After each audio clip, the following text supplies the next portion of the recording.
Hello everybody and greetings from Guatemala. It is a bright, beautiful day outside, which is something that I haven't said for months, which is sad because I used to say it no matter the weather because that's how I felt.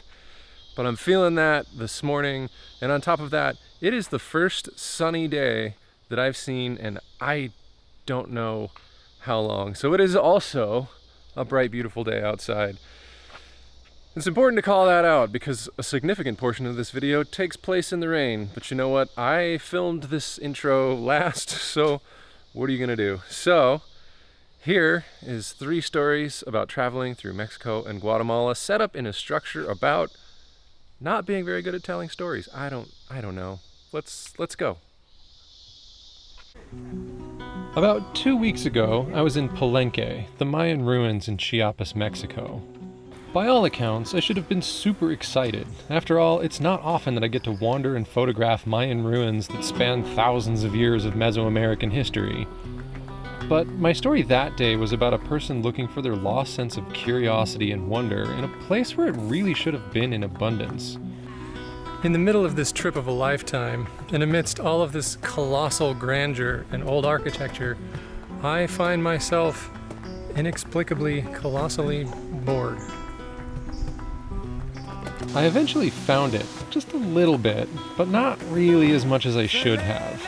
And I don't say should have because I feel guilty, I say should have because the plot twist to that day's story was that I was actively coming down with my first ever case of COVID, which is definitely a vibe killer. I spent the following week incredibly sick, trapped in my van, baking in the tropical sunshine, waiting to be well enough to travel again.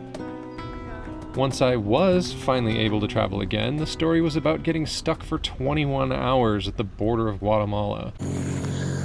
Alright, well, I've checked myself out of Mexico, and I've come into the border area of Guatemala. I've checked my physical person into Guatemala, only to find out that the computer is down for all vehicle transactions, so I can't get my vehicle into Guatemala. So now I'm kind of just stuck in between the 2 borders for maybe the night.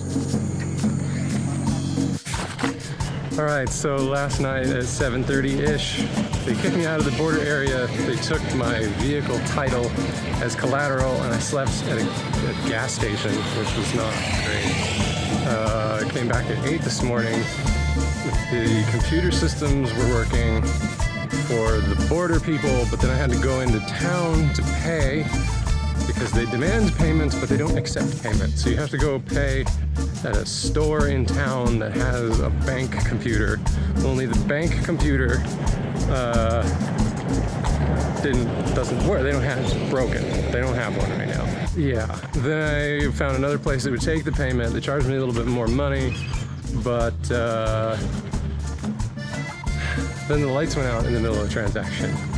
So I've now gotten the magical combination of a place with a functioning computer and the lights on. And after 3.5 hours of chilling and walking back and forth into town, I think I have all of the necessary photocopies that they need, and the payment that I need, and now I'm gonna try and get the van into the country, and then I can start on the dog. Okay, so I've now gotten the van paperwork done, and now I've gotten the dog paperwork done, and now I have to walk back into town to pay for the paperwork for the dog. And hopefully the system, somebody's system works. I don't know, man. Finally free, I think. What a time. I have hundreds of days worth of stories like these that I simply do not know how to tell. They've taken me from the top of Alaska through 10 entire months in Mexico and have now brought me to the beautiful, quiet paradise that has been my first week of traveling through Guatemala. If I had to name one regret about my travels, it would be failing to share so many of them with you.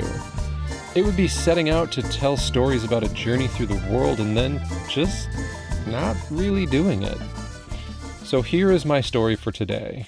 I am at a hotel and campground in Guatemala called Finca Ixobel near the southwestern corner of Belize. I'm drinking hot chocolate and writing this script under a blanket of heavy windless rain. I came to this place after abandoning my plan to see the Mayan ruins at Tikal due to the logistics of traveling with my dog to a place that does not really allow them.